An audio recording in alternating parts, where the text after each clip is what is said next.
Good morning again. Sorry about that. Technology is just challenging.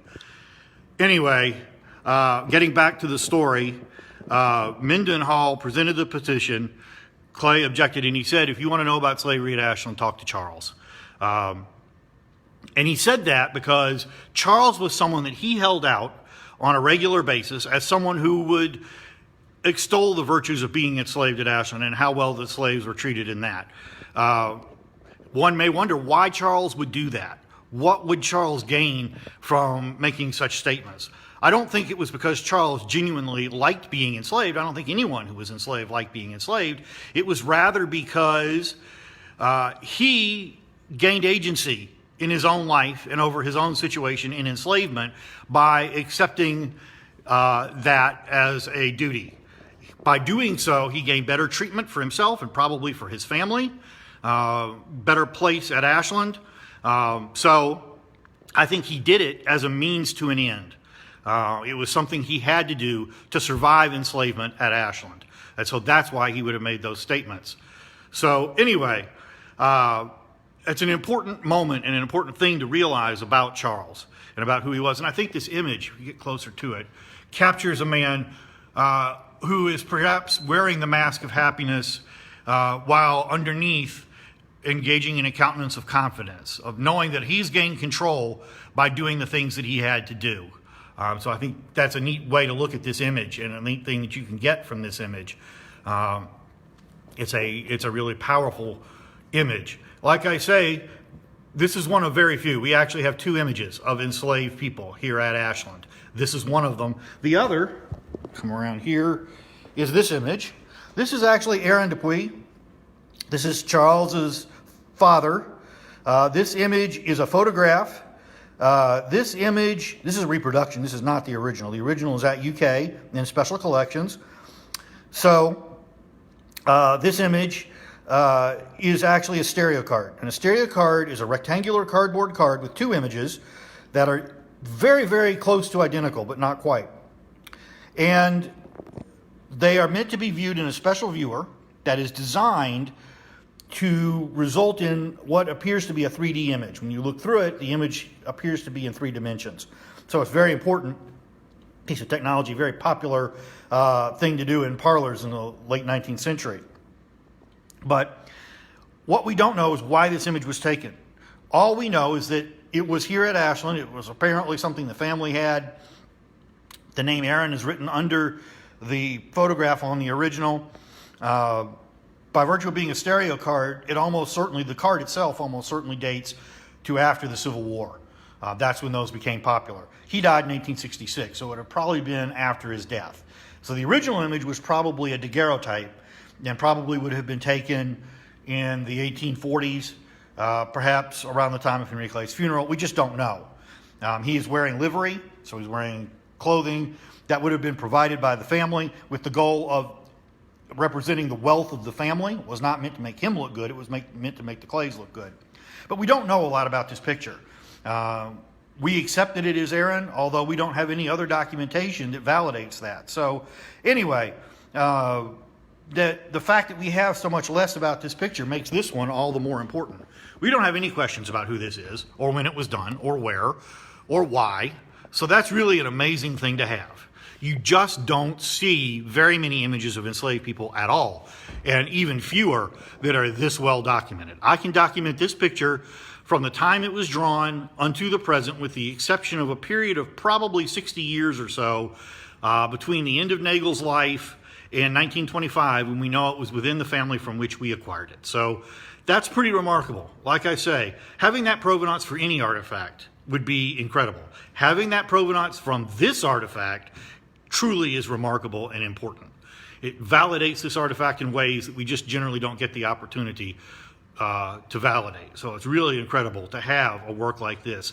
Many people would argue, I think, that The Father of the American System or perhaps Pat Lyon are Nagel's most important works. I would say no. I would say that this image is by far more important than those, and probably the most important image Nagel ever did. There are some other drawings that he did of Native Americans that are also very, very important. And so I think those images like this image, capture people that often weren't captured. And so that's really remarkable that they survive and that they can tell us about those folks. So anyway, the size of the art and the subject of the art aren't necessarily the most critical questions. It's things like this that documents things that are otherwise not documented. So what happens to Charles after this? What happens to Charles after the drawing is done? Well, in 1844, Charles was emancipated. We know that after emancipation, he stayed at Ashland as an employee, was paid for his labor. We know that somewhere in the late 1830s or about 1840, he married a free woman of color, or at least we believe that to be the case. Records document that that is the case. We have a newspaper article that mentions her here at Ashland, along with some of his children.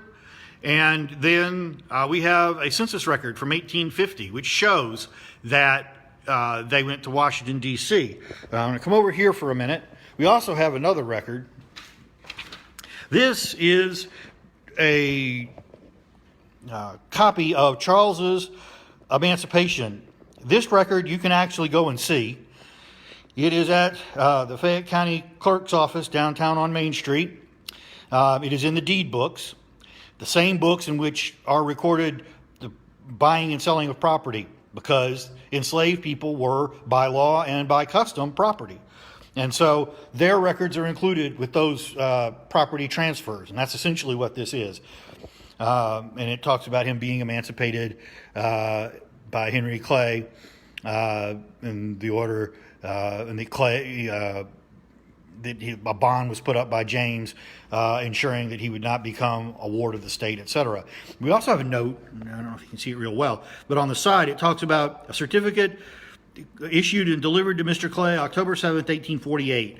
We think that that certificate was delivered because that's when Charles decided to go to Washington. And he needed a document proving that he had been freed so as to be able to go to Washington and live as a free man. So we think that's what happened. Now, we aren't sure. That is not fully documented. We do have the census record, which shows a Charles Dupuis living in D.C.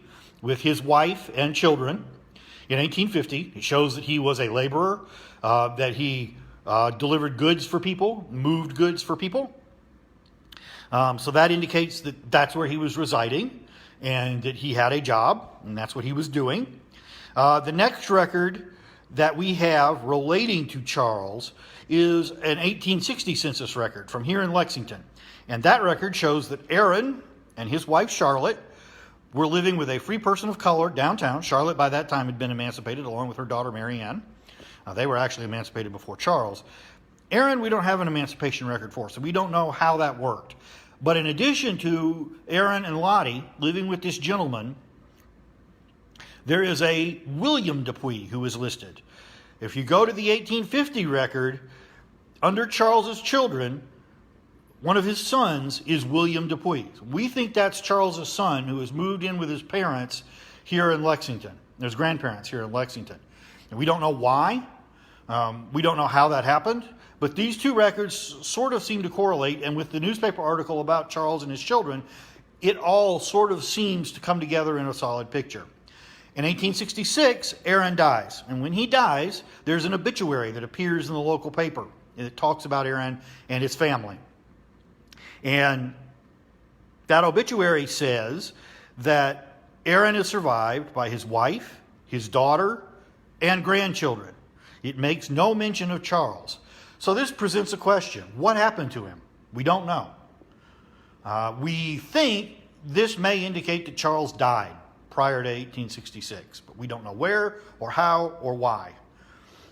It may be that he was deceased by 1860, which is why his son had come back here. Again, we don't know.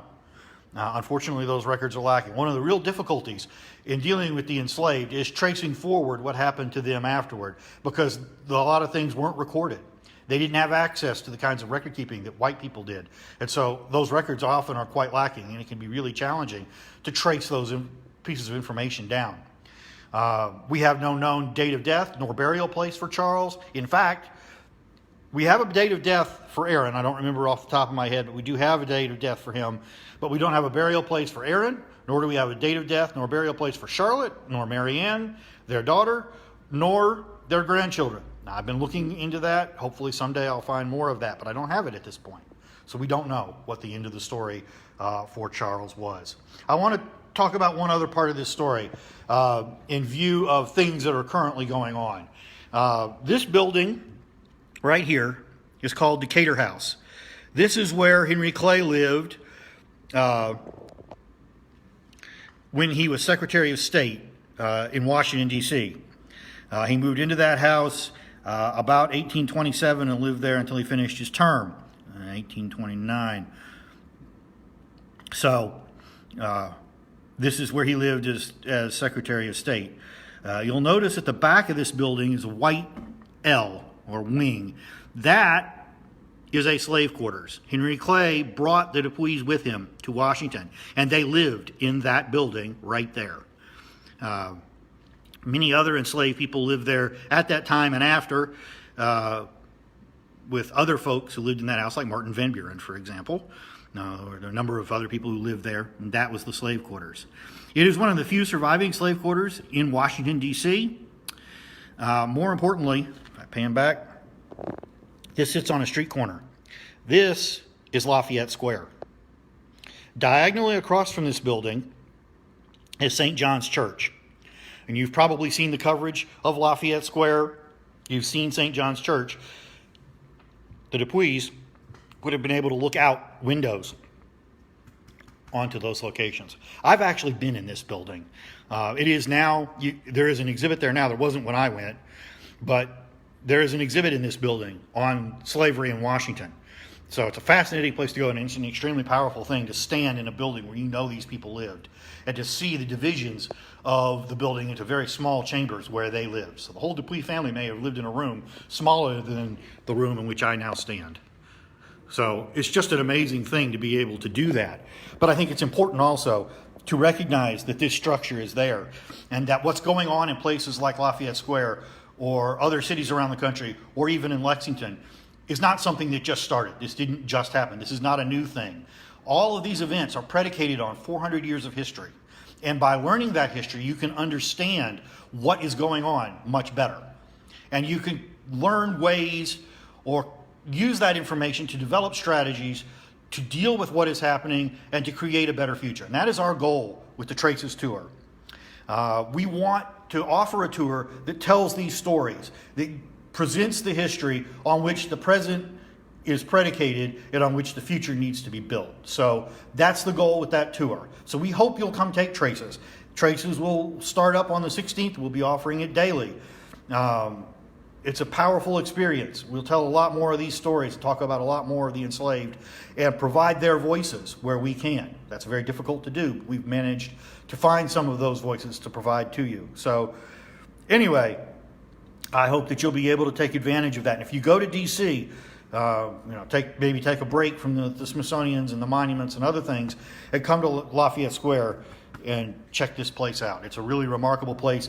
Today, this building is the headquarters of the White House Historical Society, an organization that preserves and interprets the White House, which is actually a National Park Service site run by a National Park Service curator, but they work in conjunction with that curator, and they have exhibits there today. So you can contact them, and you can actually visit that facility when you go.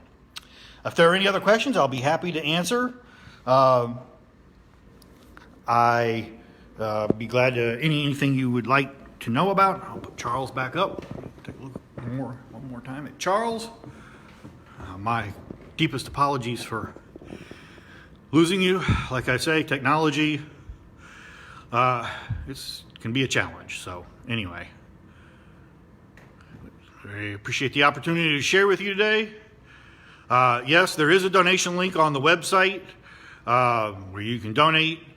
We very much appreciate all donations right now. It's helping us to bring this sort of material to you and to maintain the estate in these difficult times. So if you would wish to do so, please feel free to visit our website and you'll be able to do that.